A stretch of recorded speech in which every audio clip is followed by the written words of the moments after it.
Connor, let's wrap up talking about Syria here, where there's been a lot of fighting in different regions going on in the past month between different groups. And so I want to break some of that down. Right at the beginning of January, the U.S. carried out strikes against a position that it said was attempting to assemble rocket launchers to then target U.S. forces. Then I think a day later, actually, there was a group of attack or rockets that struck a base in Syria that sometimes U.S. soldiers or at least contractors are at, and this was a part of the uh, remembrance of the Soleimani on the second year of his death. Various groups a part of the vague axis of resistance, the Shia militias in Iraq, the Houthis, the Shia militias in Syria carried out these attacks. So there's fighting going on, seemingly between Shia militias and the United States, or the Assad Iranian-backed militias in Syria and the United States. And then you also have fighting between Turkey and the PKK going on, or the YPG, kind of whatever side of the Turkish-Syrian border they're on. They're either called the PKK, which is the Turkish side, the YPG, the Syrian Kurdish side. There was a report that 12 members of the Syrian Kurdish YPG were killed after 3 Turkish soldiers were killed when their vehicle struck an IED. There's also continued suicide bombing going on in the northwestern Syria region. I think this is mainly in Turkish-controlled territory, and it's exactly unclear to me of who's carrying out these suicide bombings, Connor. The Turks always blame it, of course, on the Kurds. However, the suicide bombings are far more traditional trademark of the Salafist jihadist, Sunni type groups, which isn't really the ideology of the Kurds. Not that the Syrian Kurds don't carry out their own kinds of war crimes, but I don't think largely that includes suicide bombings. Now, they are occupied in this region by a very hostile Turkish force, and so if they're resulting to suicide bombings, maybe that is happening. But there's also the fact that you have the various leftover resistance to Assad groups, the Sunni groups, and these include people from the spectrum of like Ahrar al-Sham to HTS, the straight up Al Qaeda boys, the leftover of the ISIS forces there, Dinor al-Zinki, very Salafist groups. And any of these groups, I think, could be also behind the suicide bombings, depending on who's being targeted and maybe even how they feel about the Kurds, the Turks that particular week. I wouldn't be surprised if the Salafists turned on the Turks and were taking them out. Of course, there's fighting going on in the Idlib province of Syria.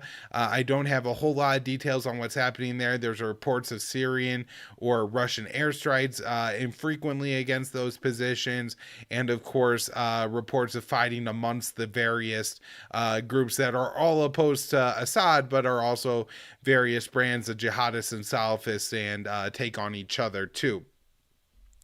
Although the major fighting going on right now in Syria, Connor, is this Syrian Democratic Forces, which is the larger umbrella group that includes the YPG, the Syrian Kurds, and this is the group in Syria that the U.S. backs. We have 900 troops approximately in this region that help the SDF to occupy.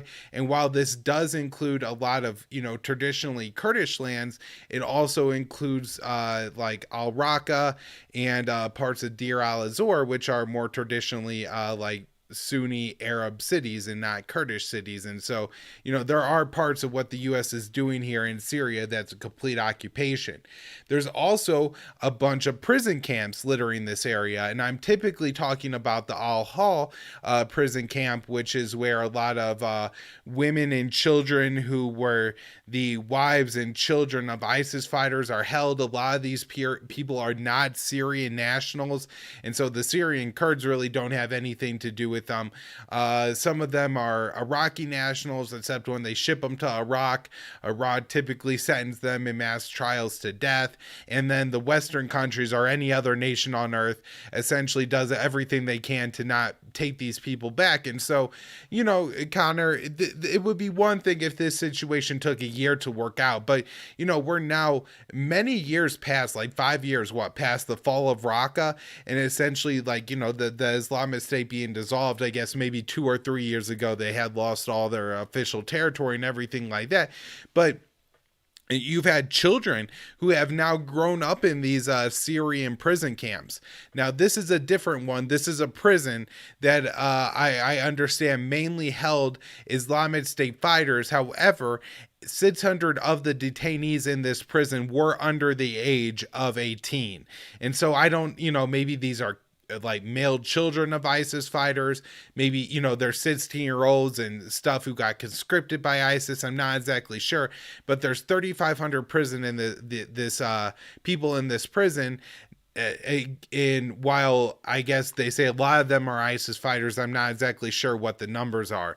But ISIS launched an attack against this prison. They initially used a couple of car bombs to get in, and then were able to take over a significant portion of that prison. Apparently, once you know, they started to make some inroads, then the prisoners got a hold of the guards and their weapons, and it was absolutely on. And of course, having potentially thousands of ISIS fighters here is a lot of people to immediately pick up arms and to being against the SDF side. And so this happened, I believe, last Thursday, Connor. So we're almost 5 days past now. And, you know, you kept seeing reports saying ISIS surrendered and the SDF had control over the situation. And then every day you would also hear that, oh, no, the fighting's ongoing. And so apparently there was a convoy of American forces that were headed to the region, and the U.S. did carry out airstrikes against this prison. There's a report that, you know, at least 200 people have been killed in this fighting, but I don't think we'll have the actual numbers until, you know, the aid groups get in and the fighting is completely halted, Connor. But this is fairly significant for a lot of reasons. It's certainly the most substantial attack that the Islamic State has carried out in the past few years. And it involved the Americans having to get involved to put down the ISIS threat. And so, you know, you kind of got to wonder what the U.S. has been doing in this region of Syria, which we occupy, if the ISIS guys are breaking loose.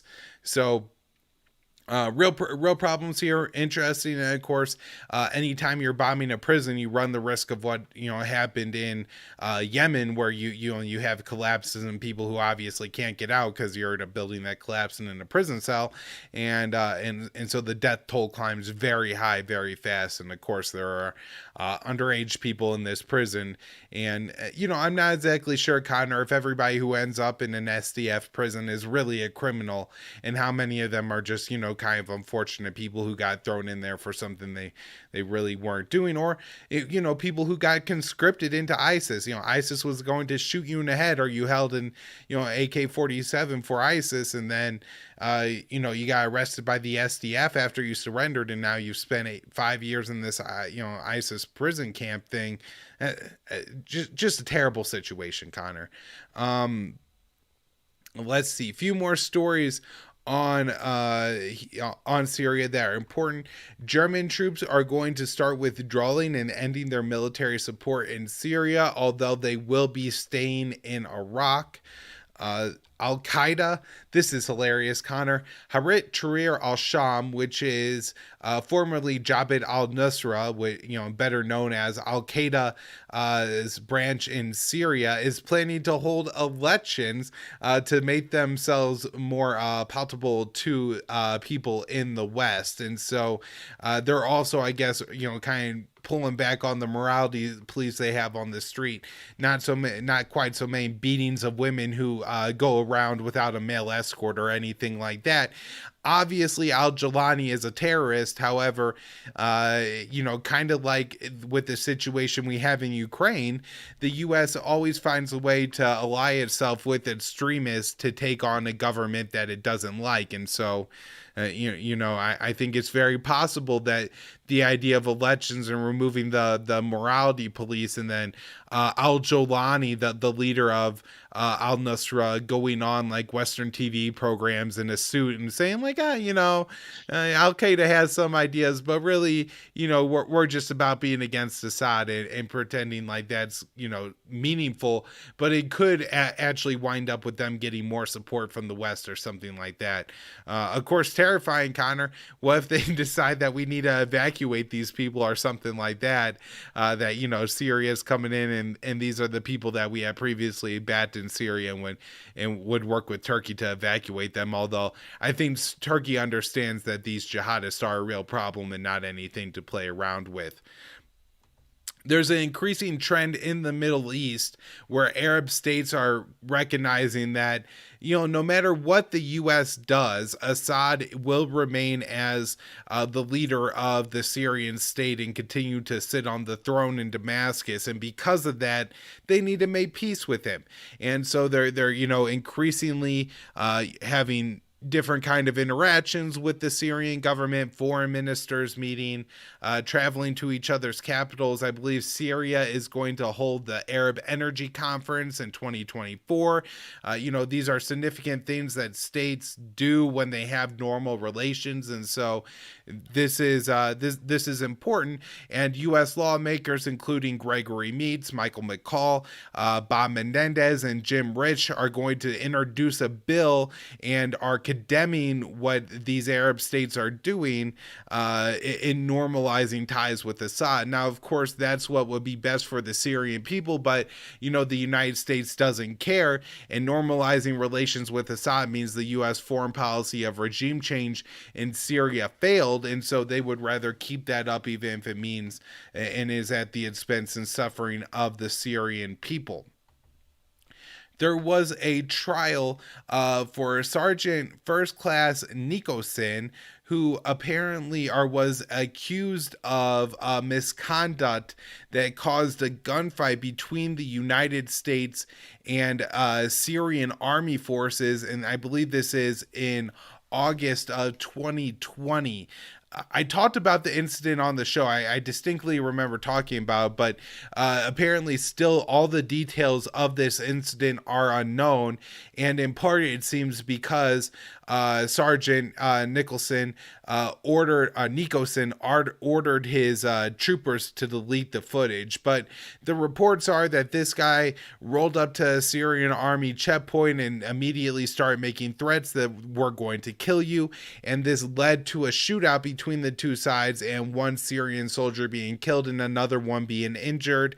At his court-martial, he was acquitted. So, there's a couple things that I think could be happening here, Connor. One is that the military ordered him to do something insane. He did it.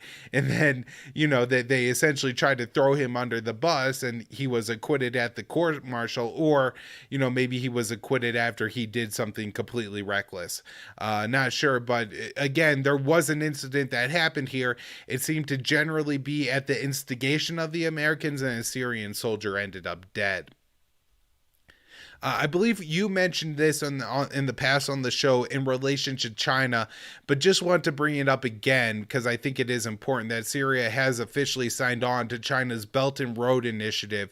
And one of the reasons that this is so important is because of the U.S. sanctions on Syria are really depriving that country and preventing it from any way being able to rebuild and recover from the civil war that lasted well over a decade in that country. And so that, this could be significant, Connor, not only to like China's geopolitical ambitions, but also for Syria, giving them some kind of supply chain to start to rebuild their country from. Now, the last note on sanctions is actually maybe some good news, and that is the Lebanese Prime Minister's office, and that would be the Sunni part of the Lebanese government, said that the United States would I don't know, maybe give an official waiver, but like gave an unofficial like promise to the Lebanese that nobody would be sanctioned if Lebanon were to purchase energy that went through or was potentially even in some way processed or something in Syria. This would be key to Lebanon, where I understand that they only have a few hours of power a day. There's street protests going on. There's an economic calamity in that country. Of course, this could be helpful for Syria, generating some revenue that they could, of course, use to maybe rebuild that country. And then, Jordan or Egypt could, of course, benefit as well. Now, then I saw this story, and I'm not exactly sure how it ties together, but the U.S. is denying that it brokered an energy deal between Israel and Lebanon. And so initially, I believe it was reported that the deal between Israel and Lebanon was to essentially cut out the Syrian state, but now the U.S. is saying that deal is not in play. So there could be a multitude of things going on there, but I just want to point that out because, if this deal does happen and this energy does start going through Syria into Lebanon, it's going to make a big difference to the people in Lebanon and in Syria. And it seems that the U.S. is, playing games and kind of depriving them of that, and, more interested in playing geopolitics when, the people of Lebanon are just trying to keep their houses warm and things like that. So, and that's the news I have on Syria. Anything before we wrap up here, Connor? No, I think you summed it up. I was just devastating to hear because obviously, the first thing I thought when we saw all this stuff going on in Hasakah is that the occupation is, really there to keep Syria, keep it held down under all this rubble. We talked last week about the Belt and Road Initiative and how 80% of their population is in poverty, 60% of the population is close to starvation, like 12.4 million people or something like that. And it's going to cost hundreds of billions of dollars to rebuild the country. And meanwhile, if the Syrians and the Iranians and the Russians were left to their own devices, it wouldn't be pretty. But I don't think ISIS would be running all over Deir ez-Zor like they are now. And of course, it's entirely complicated by the fact that that the U.S. occupies a third of the country. And the official policy of the administration is to absolutely oppose reconstruction there. And so it's really disheartening to see these lawmakers coming out and trying to prevent normalization going on between these Arab states and Syria. And it reminds me of what they do, the way the Hawks treat what they should be, happy to see more and more normalization of relations with the Iranians, but usually they're trying to throw a wrench into it by continuing the maximum pressure campaign and always being hawkish on Iran and their allies. And I'll just say before we wrap up, Connor, and it should probably go without saying, but this isn't an endorsement of China's Belt and Road policy. And I do understand that you're making a deal with the Chinese devil when you make these kind of big infrastructure agreements and things like that. And, there's probably a lot of corruption that's going to take place. People well connected to the Chinese government, people well connected to Bashar al-Assad will profit off of it. However, when your country is rubble, maybe you need to make a deal with the devil, especially when the American devil is preventing anybody from helping your country rebuild. So it's just the situation that we've placed the Syrians in. And again, not that it's great that they're taking this deal with China, not that if I were the leader of Syria, maybe I would do something like that, but it's kind of understandable given the geopolitical situation that America has created. Anyway,